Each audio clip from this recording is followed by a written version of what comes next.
Un MD-11 acelera hacia una pista de aterrizaje en Japón. ¡A por ello, cowboy! La aproximación fue una carrera salvaje.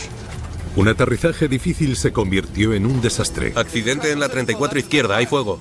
Una catástrofe grabada en vídeo. Una cámara de seguridad grabó la secuencia del accidente. Pero lo sorprendente fue... Cayó con tanta fuerza sobre la pista que rebotó. Que no era la primera vez que sucedía. La industria pensó que ya se había solucionado ese problema. Nos falta algo. La gente se sorprendió con lo que ocurrió en Narita. Los investigadores tenían que averiguar por qué ese problema mortal había vuelto a producirse. ¡Fuego!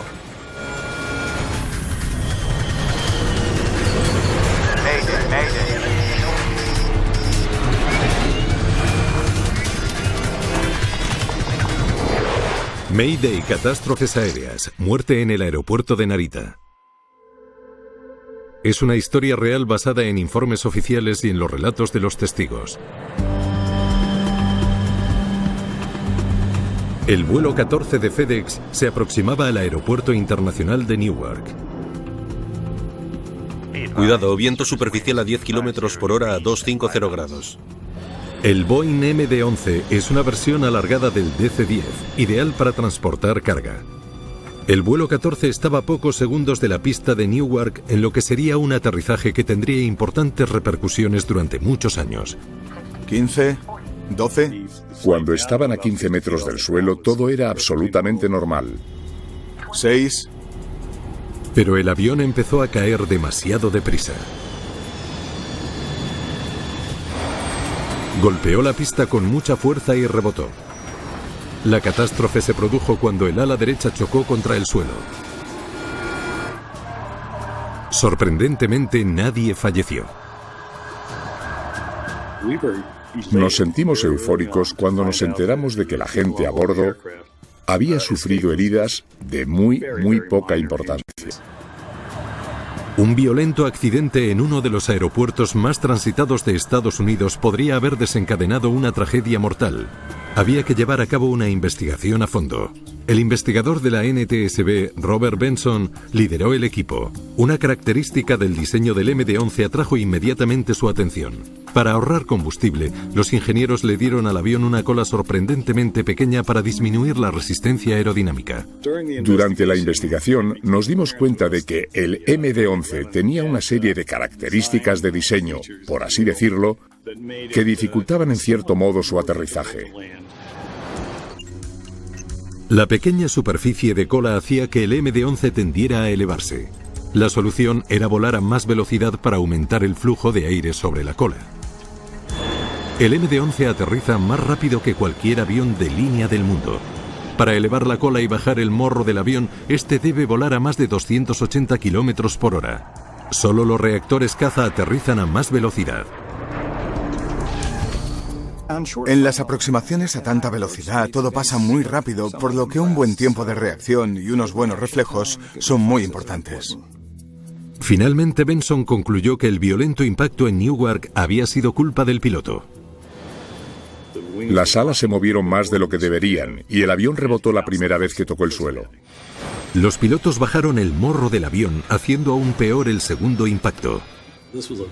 El segundo impacto contra el suelo fue muy violento y destrozó parte del tren de aterrizaje. Fue una combinación muy rápida de pequeños errores que acabó derivando en un accidente. En su informe final sobre el accidente en Newark, Benson pidió más formación para los pilotos. El resultado, una técnica mejorada para recuperar la posición tras rebotar en un aterrizaje. Los pilotos de los MD-11 aprendieron a usar el acelerador para volver a colocar el avión en pista con suavidad. Hay que aumentar un poco la potencia para mantener una buena altitud de aterrizaje y después dejar que el avión baje hacia la pista con suavidad. La industria aeronáutica pasó página tras el accidente en Newark, pensando que ya habían aprendido una importante lección.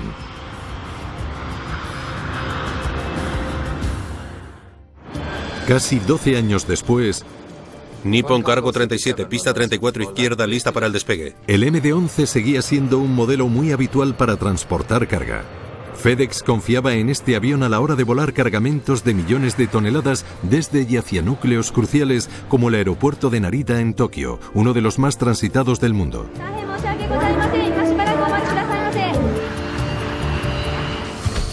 Volar cargamento pasó de verse como el escalafón más bajo de la aviación profesional, por así decirlo, a estar en lo más alto, porque era seguro, estaba bien y se pagaba lo mismo. Además, otra ventaja es que, aunque siempre intentamos ser lo más eficaces posible, la carga no suele quejarse por nada.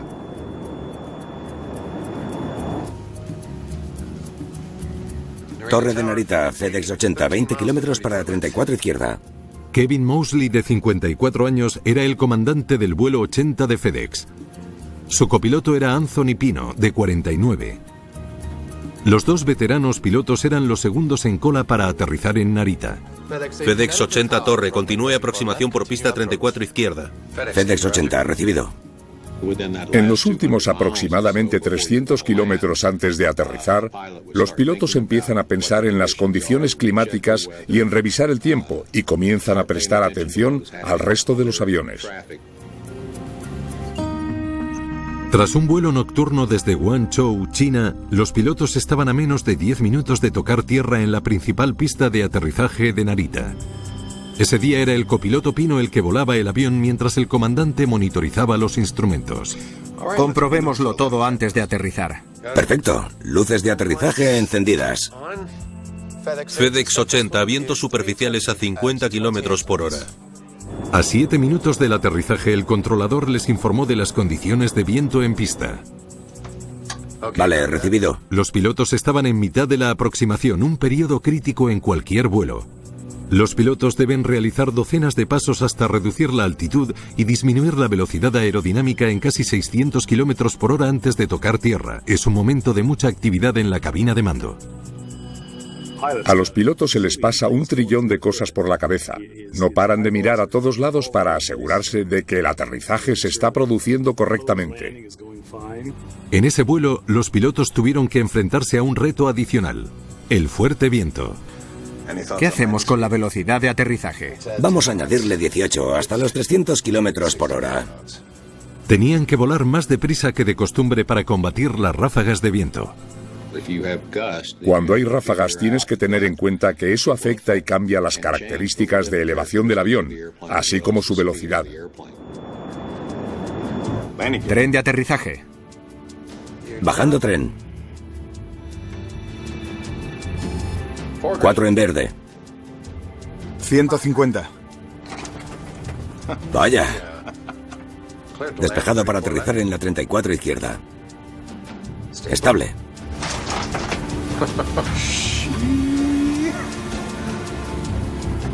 Si estás al mando de un avión en un día con mucho viento, tienes que emplearte a fondo. El aparato caía 4 metros cada segundo. 15, 12, 9, Se iba a estrellar en menos de 5 segundos. 6.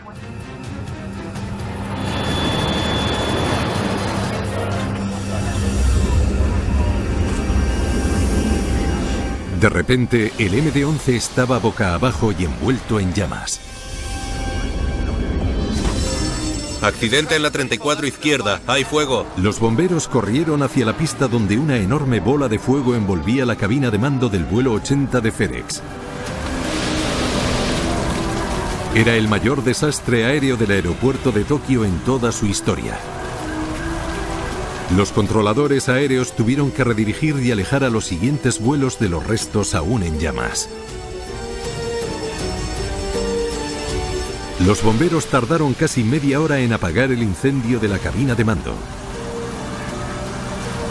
Cuando los equipos de rescate consiguieron entrar, para los pilotos ya era demasiado tarde. 2 personas habían fallecido y otro MD-11 yacía en llamas a un lado de una pista.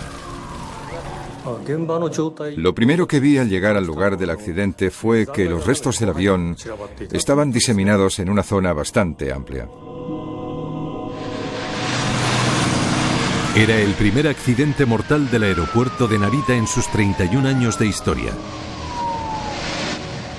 Masaru Chiba, de la Junta de Seguridad en el Transporte de Japón, se hizo cargo de la investigación. Cuando vimos el lugar del accidente, más de la mitad del avión se había quemado por completo. Al principio me sentí un poco perdido, no sabía por dónde empezar la investigación. El mundo de la aeronáutica necesitaba saber por qué el aterrizaje de SM-11 había acabado en tragedia. ¿Se habrían olvidado las lecciones aprendidas en Newark? ¿O se trataba de un problema completamente diferente? 2 personas habían fallecido y los restos de un avión de carga seguían humeando en el aeropuerto de Narita. Los investigadores examinaron la pista en busca de pruebas que pudieran explicar por qué el aterrizaje acabó tan mal. Intenté averiguar dónde había impactado el avión por primera vez. Los neumáticos habían dejado huellas muy claras. El punto de impacto inicial con el suelo era aquel en el que las huellas de los neumáticos eran más claras. Mirad todo este caucho. Aquí impactó la primera vez. Las marcas mostraron el punto del primer impacto contra la pista. El segundo contacto se produjo con la parte delantera del tren de aterrizaje. Encontramos piezas de la rueda delantera cerca de la zona de impacto. También revelaron que el avión chocó contra la pista más de una vez. Aquí es donde cayó al final. Parece que fue un impacto muy violento.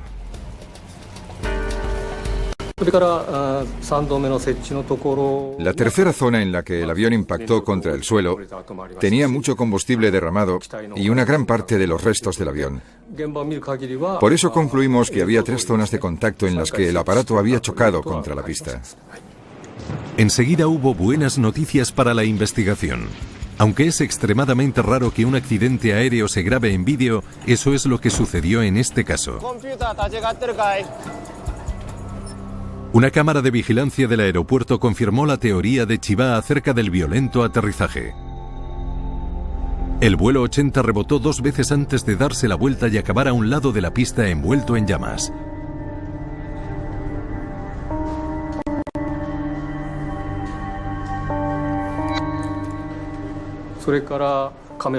También vi las imágenes de las cámaras de vigilancia. Estaba convencido de que el avión tocó tierra 3 veces. Nunca había visto un accidente tan terrible. Las similitudes entre este accidente y el del vuelo 14 en Newark eran muy inquietantes. La presión que soportaban los investigadores para averiguar exactamente quién o qué había causado el desastre esta vez era enorme. Habían pasado 10 años desde el último accidente de un MD-11. Cuando ocurrió lo de Narita, estaba claro que el problema con este tipo de aviones no se había resuelto. Los investigadores entrevistaron a los controladores de la torre de control para saber más de los momentos previos al accidente. Descubrieron que los pilotos que habían aterrizado antes que el vuelo 80 habían informado de unas turbulentas condiciones al aproximarse a la pista. Torre de Narita, estad alerta. Hemos dado con una cizalladura al final debajo de los 60. El accidente se produjo justo después de que pasara un frente frío. Había mucho viento. El piloto del vuelo anterior informó de que habían experimentado lo que se conoce como cizalladura durante su trayecto. Cizalladura es el término que emplean los pilotos para describir los vientos que cambian peligrosamente. Son vientos que cambian muy rápidamente de dirección o velocidad y pueden afectar a las características de vuelo del avión. Una fuerte cizalladura puede empujar un avión violentamente hacia arriba o hacia abajo, haciendo que pierda altura. Y eso cerca de una pista puede resultar fatal. En 1985 el vuelo 191 de Delta Airlines golpeó una cizalladura mientras aterrizaba en el aeropuerto de Dallas-Fort Worth. 137 personas fallecieron por el impacto. Tras ese accidente, los aeropuertos instalaron un radar Doppler que detecta cizalladuras en las pistas y avisa a los pilotos cuando el aterrizaje puede ser peligroso. Los controladores en Narita confiaron en esa tecnología mientras el vuelo 80 de FedEx se aproximaba a la pista. Pista 34 izquierda, cizalladura al final. Va a ser un aterrizaje movidito. Vamos a por él. El controlador informó a los investigadores de que avisó a los pilotos de FedEx que estuvieran alerta ante cizalladuras. Lo que los investigadores necesitaban era un análisis más detallado del viento a partir de los sensores situados en el aeropuerto, pero recopilar esos datos llevaba tiempo. Tenían que esperar para saber hasta qué punto influyó el viento en el terrible aterrizaje del vuelo 80.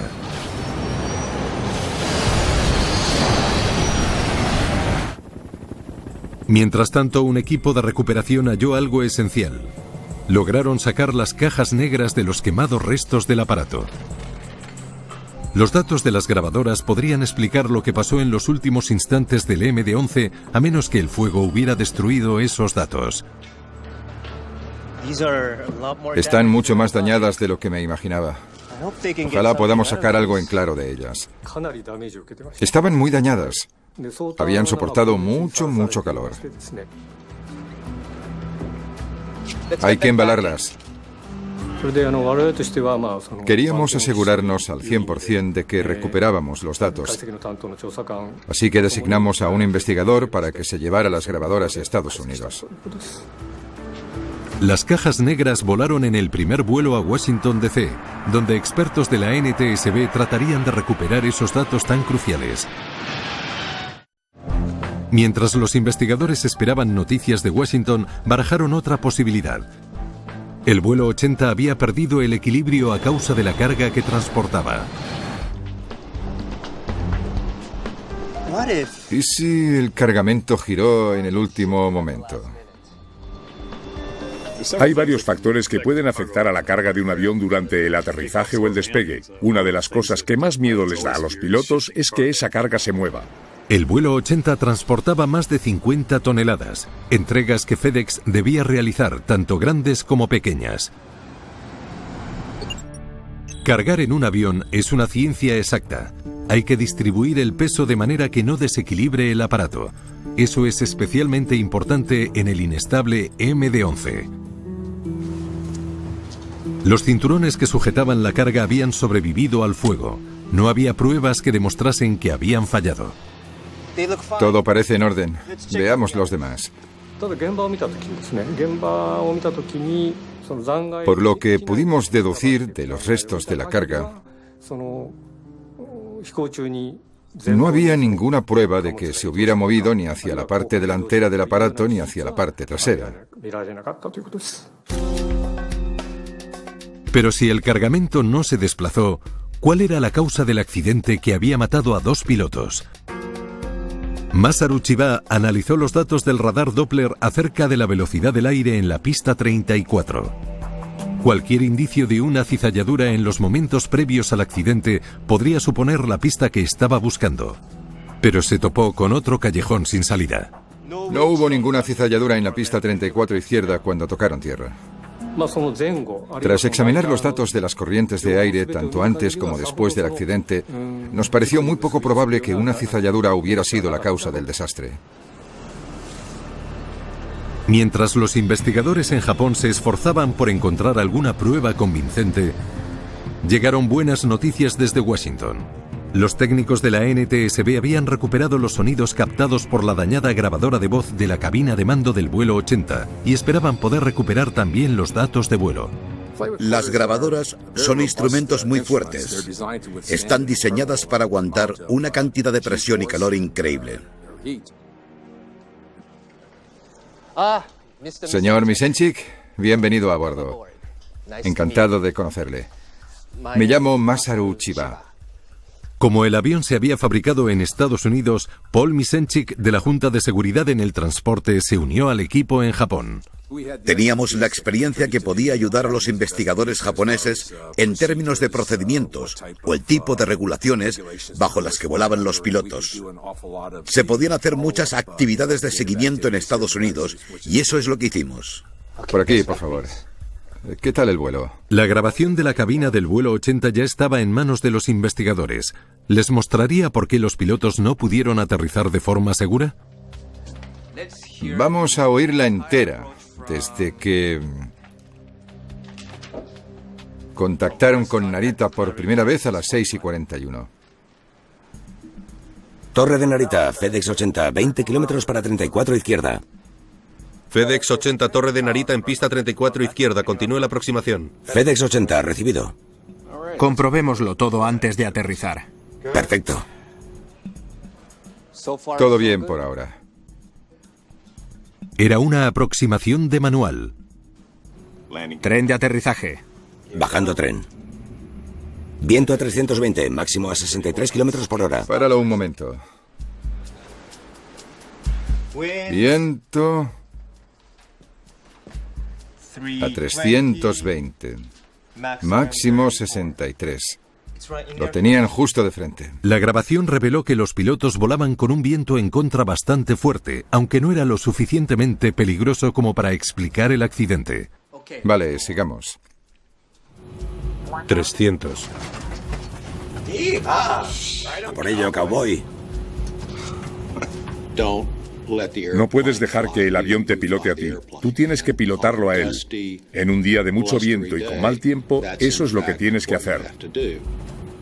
150. A pesar de las dificultades, los pilotos no parecían muy preocupados. Despejado para aterrizar en la 34 izquierda. Estable.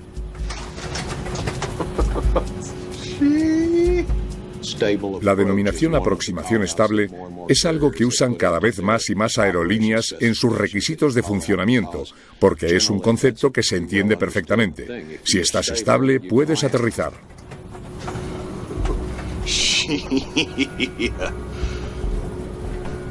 Queda un minuto para aterrizar y están bromeando. Parece que no pasa nada malo. Gracias a la grabación supimos que estaban relajados y bromeando entre ellos.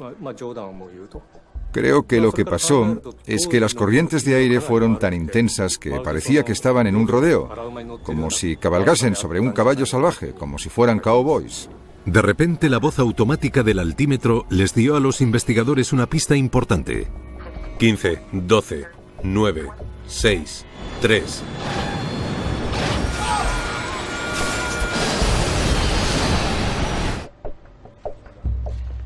Pon la última parte otra vez. 15, 12, 9, 6, 3. Debería ir más despacio. 15, 12, 9, 6, 3. Cuando un piloto se aproxima a la pista, sabe el ritmo del descenso gracias a la cadencia de esos avisos de altitud. Normalmente suele ser 30, 15, 9, y cuando llegas a 3 metros, el ritmo baja aún más. 6, 3. Si el ritmo es muy rápido, es que estás descendiendo demasiado deprisa. 30. La grabación indicó a los investigadores que el avión no descendió al ritmo al que debería haberlo hecho, sino que continuó cayendo a mucha velocidad. Eso explicaba el violento impacto, pero no la causa del accidente. Otra cuestión crítica seguía sin respuesta. ¿Por qué los pilotos no aminoraron el descenso? Hasta que no pudieran responder a esa pregunta, los investigadores no sabrían la historia completa que se escondía tras el accidente del vuelo 80 de FedEx. Mientras preparaban los datos de vuelo del FedEx 80 para ser analizados, los investigadores en Tokio seguían una nueva pista. Veamos qué nos puede decir esta. Una segunda cámara de seguridad captó una serie de fotografías durante el impacto mortal. La cámara estaba programada para realizar 4 imágenes por segundo. Con suerte alguna podría explicar por qué el aterrizaje salió tan mal. Cuando vimos las fotografías, nos hicimos una idea bastante clara de cómo el avión había impactado sobre la pista. Las fotos de las cámaras de seguridad fueron más precisas y de más ayuda que entrevistar a cientos de testigos. A 9 metros del suelo parecía bien nivelado. Estable. ¿Estable? A 6 metros seguía estable. El avión debe estar inclinado hacia la pista en el momento de tocar tierra y tener las alas lo más niveladas posible. Eso es lo que siempre intentamos conseguir. Todo parecía correcto, hasta que en un instante golpea la pista tan violentamente que rebota. Las fotos captaron al detalle lo que sucedió en la pista 34 izquierda, pero arrojaron poca luz sobre por qué pasó. Nos falta algo. Se centraron en la información de la grabadora de datos de vuelo. Veamos qué nos dicen estos datos. Esperaban obtener información sobre lo que hicieron los pilotos durante los instantes finales del aterrizaje. 12 metros. 9 metros. Qué raro. Está prácticamente nivelado. Debería tener el morro levantado. A 9 metros del suelo, los pilotos deben levantar el morro del avión unos grados para aminorar el descenso y ayudar al avión a tocar el suelo. A esto se le llama flare. Hay que empezar a tirar de la palanca de mando para elevar el morro del avión, para detener el descenso y así conseguir que del aparato salga un movimiento de potencia continua.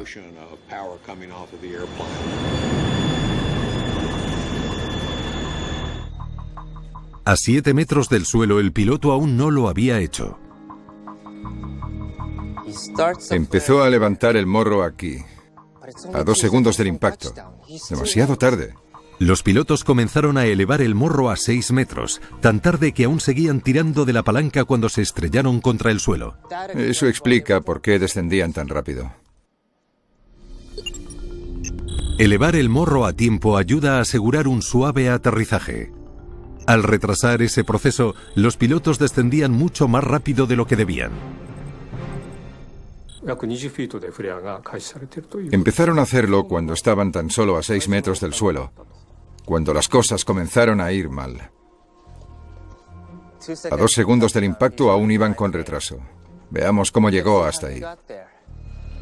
Descendieron demasiado rápido. Nos preguntamos por qué un piloto dejó que pasara algo así. 30. En busca de una respuesta, los investigadores analizaron una parte anterior del vuelo, los últimos 30 metros de descenso.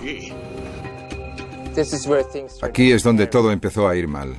Derecha arriba, izquierda abajo, derecha arriba, izquierda arriba. A por ello, cowboy. Se emplearon al máximo para ajustarse a los cambios del viento en contra y los movimientos hacia arriba y abajo del aparato, además de las turbulencias asociadas con ello. Estable.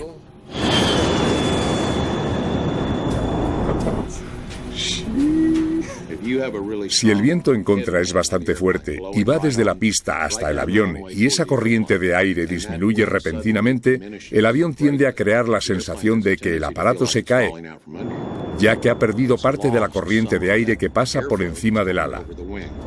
El MD-11 avanzaba por la pista a casi 320 kilómetros por hora, cayendo 4 metros por segundo. Pino tenía ambas manos ocupadas tratando de mantener la posición del avión necesaria para aterrizar. 30.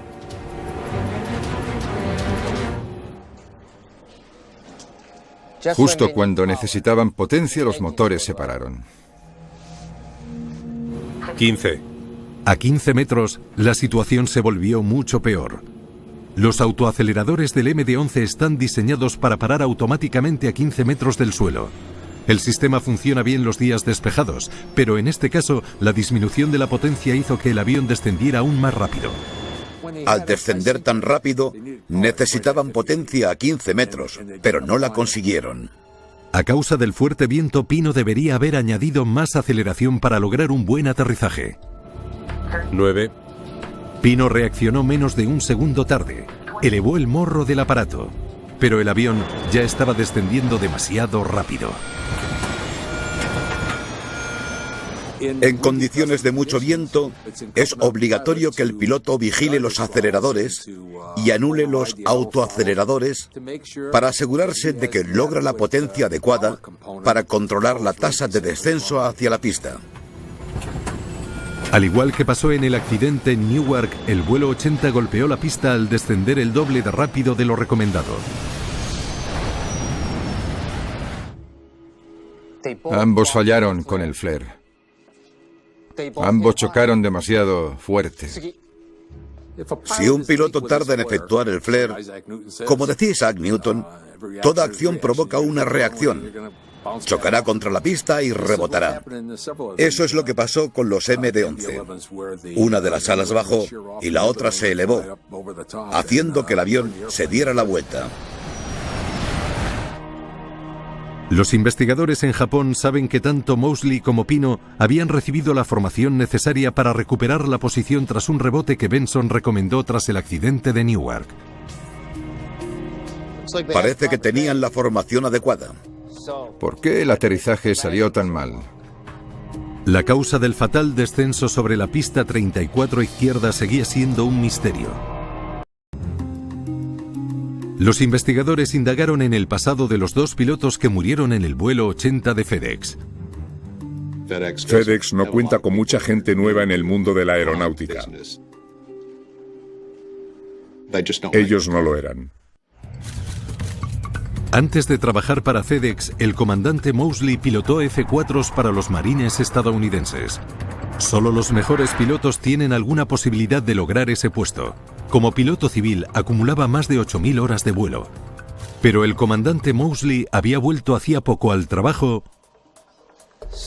Baja por enfermedad. tras una larga baja a causa de un dolor de espalda. El copiloto Pino era casi un novato. Anthony Pino era un veterano de la Primera Guerra del Golfo. Sirvió a las Fuerzas Aéreas estadounidenses durante 23 años pilotando aviones C-5, una de las aeronaves más grandes que se han construido. Nadie podía decir nada malo de ninguno de los dos pilotos. Entrenaban bien. Siempre aprobaron las pruebas de competencia. Pero los investigadores hallaron un detalle importante en el historial del copiloto Pino. Logró la certificación para aterrizar un MD-11 en un simulador tan solo 6 semanas antes. Muchas horas de vuelo, pero no muchos aterrizajes. Descubrimos que en los 6 meses anteriores había realizado muy pocos aterrizajes. La falta de experiencia al aterrizar ya había desencadenado tragedias en el pasado. Solo un mes antes, un 737 de Turkish Airlines se aproximaba al aeropuerto Schiphol de Ámsterdam. El piloto al mando era un aprendiz sin experiencia. No supo reconocer un cambio crucial en la configuración de la aceleración a causa de un altímetro estropeado. El avión perdió potencia y se estrelló contra el suelo, matando a 9 de las 135 personas a bordo.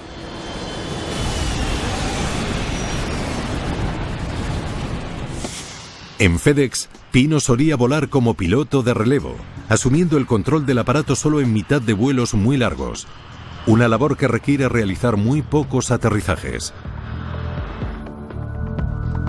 El piloto al mando de la aeronave solo había hecho 73 aterrizajes en los 2 últimos años y medio. Eso de media son unos 2 aterrizajes y medio al mes. 2 aterrizajes y medio al mes. No podía tener mucha práctica. El primer rebote lanzó al avión al aire de nuevo. Se elevó 3 metros y bajó el morro. Después golpeó el suelo por segunda vez aquí.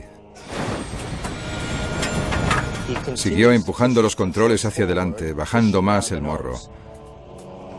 Solo empeoró las cosas. El segundo rebote les lanzó a 5 metros. El tercer impacto fue letal. ¡Fuego!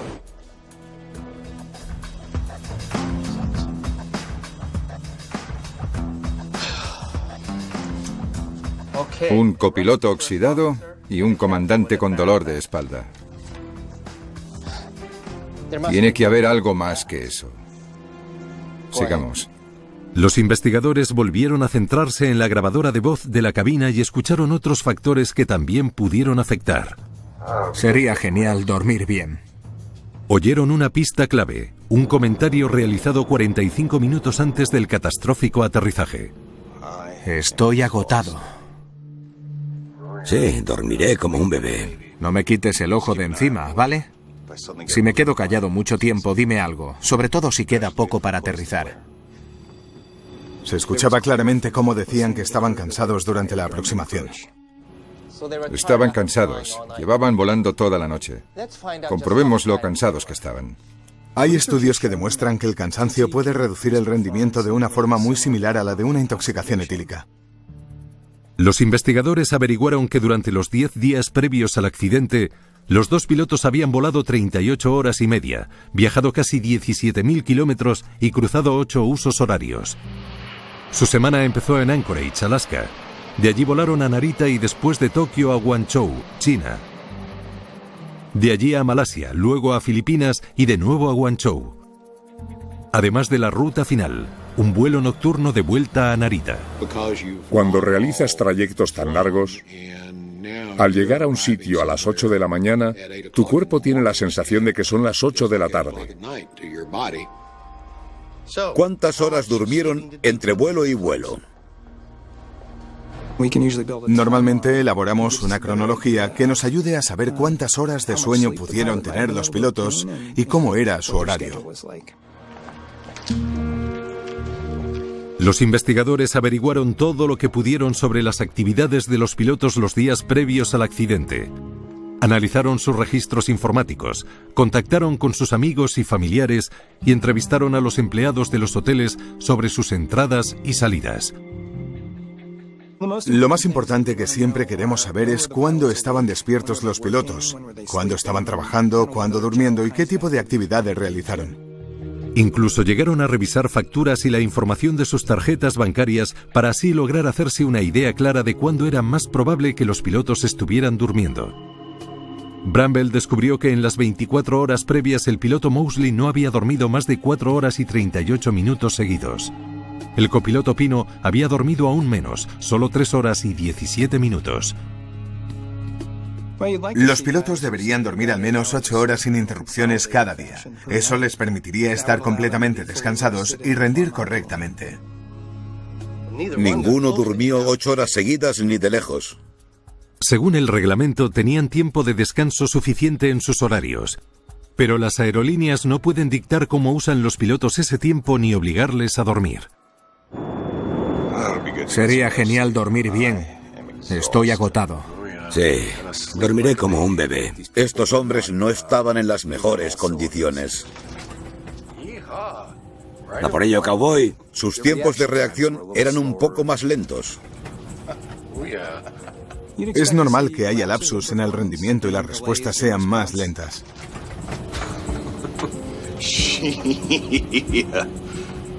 Era cansancio mental y ese es el peor. Te das cuenta más rápido de cuando tu cuerpo está cansado que de cuando tu mente está cansada. 15, 12, 9, 6. La diferencia de tiempo entre cuando Pino elevó el morro del avión y cuando debería haberlo hecho fue mínima. Lo hizo 0,7 segundos más tarde. Esa fracción de segundo les costó la vida a los dos pilotos. Un aumento del tiempo de reacción es un déficit en el rendimiento asociado al cansancio. Eso podría explicar por qué tardaron tanto en realizar el flare. Rebotar al aterrizar es algo frecuente en el mundo de la aviación comercial y no suele causar ningún accidente. De hecho, el vuelo de FedEx rebotó en 2 de sus 60 aterrizajes previos al siniestro. Rebotar con un avión es algo que pasa a menudo, no es algo extraño. Pero aún así, no suele provocar un accidente tan violento. ¿Por qué esos rebotes fueron tan letales?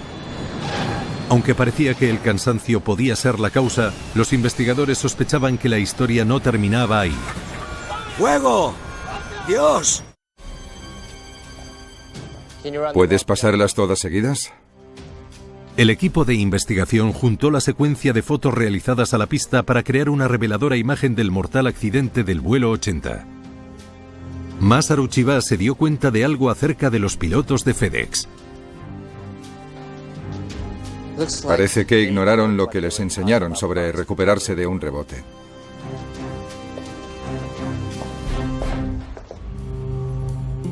En un simulador de vuelo de un MD-11, una expiloto de FedEx le enseñó el procedimiento habitual para recuperarse de un rebote. Elevar 7,5 grados el morro y aumentar la aceleración. ¿Preparada? Creo que la mayoría de los pilotos a ese nivel están lo suficientemente capacitados como para manejarlo sin problemas.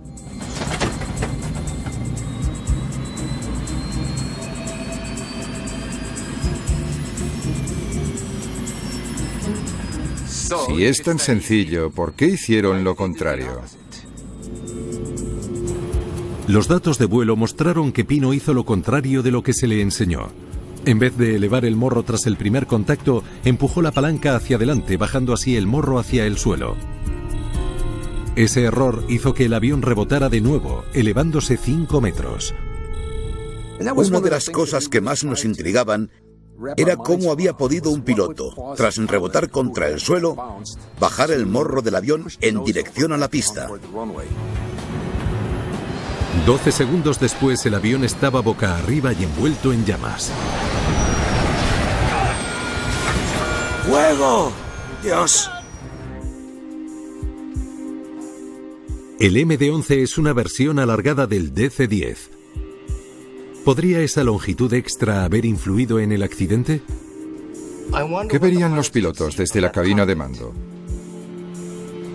Los investigadores le pidieron a Boeing que creara una simulación de lo que los pilotos veían desde la cabina. Aquí es donde subieron el morro. Volvieron a elevarse aquí. Cuando el principal tren de aterrizaje rebotó y subió, el avión giró, pero el morro no se elevó. Para los pilotos en la cabina fue una especie de ilusión óptica. No tenían ni idea de que habían impactado contra el suelo.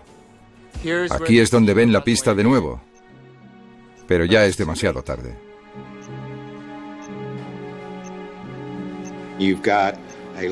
Hay mucho avión delante de las ruedas y eso te puede dar una sensación falsa de dónde estás en relación con el suelo, porque este tipo de aeronaves aterrizan con el morro levantado. Este descubrimiento ayudó a explicar por qué Pino empujó la palanca hacia adelante. Es muy poco probable que supiera que el tren de aterrizaje había impactado contra el suelo. Siempre quieres bajar el morro del avión lo antes posible para que el avión esté bien fijo en tierra. La aproximación pasó demasiado rápido de ser una aproximación complicada pero relativamente normal a una situación desastrosa en un espacio muy corto de tiempo. No hay un factor concreto que nos permita decir, sí, eso es lo que causó el accidente. En la mayoría de los casos suele ser un cúmulo de varios factores. 30. Según los investigadores, un piloto cansado y que tuvo que lidiar con fuertes vientos elevó el morro del avión un segundo tarde, lo que hizo que impactara sobre la pista demasiado rápido.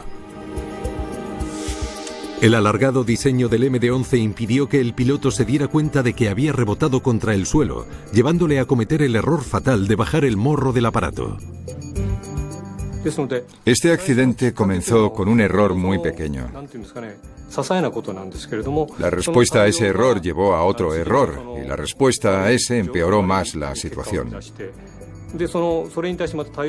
Fue como una especie de efecto dominó. La situación fue empeorando cada vez más y más. Tras el accidente, los investigadores realizaron una serie de recomendaciones clave para evitar catástrofes similares. Sugirieron que los fabricantes instalaran una luz en la cabina de mando de los MD-11 para indicar a los pilotos cuando las ruedas impactan contra el suelo. Descubrimos que en aviones alargados es muy difícil saber si el aparato ha rebotado o no. Por eso instalaron un sistema que informaba a los pilotos si la aeronave había rebotado.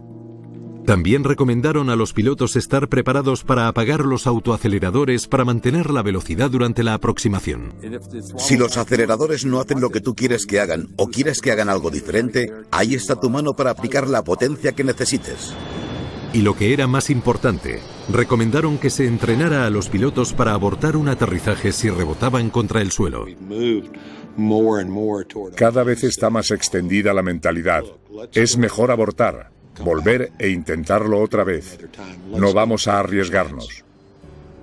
Sin embargo, es muy triste que se haya llegado a esa conclusión tras la pérdida de un avión y, sobre todo, tras la pérdida de 2 pilotos.